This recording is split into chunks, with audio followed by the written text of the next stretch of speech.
అమ్మో చూస్తున్నారండి ఎన్ని వాటరో చెరువుకుంటూ అనుకుంటున్నారా?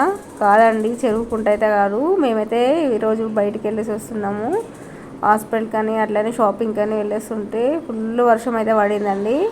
ఆ వర్షానికి అయితే రోడ్లన్నీ మొత్తం అసలు చెరువులాగా అయిపోయినాయి. అసలు మాకైతే చాలా భయం వేసింది, ఇంత పెద్ద వర్షం అమ్మో ఇంటికి ఎట్లా వెళ్తామని. అట్లనే కొంచెం హ్యాపీగా కూడా అనిపించింది. చాలా రోజుల తర్వాత అయితే వర్షాలు పడ్డాయి కదా, అసలు వర్షాలే రాలేదు. ఇది మేలో కొట్టిపోయిన వర్షాలు మళ్ళీ అసలు జూలై నుండి అయితే అసలు వర్షాలే రాలేదు.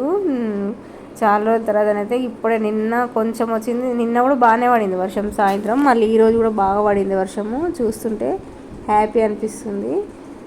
నేనైతే న్యూస్లో వినడమే వర్షం పడితే హైదరాబాద్లో రోడ్లన్నీ నిండిపోతాయి ఇట్లా అది అని, కానీ ఈసారి అయితే మేమైతే ప్రాక్టికల్గా చూసామండి వర్షం వస్తే ఎన్ని నీళ్ళు వస్తాయి రోడ్ల మీద అనేది. చూడండి.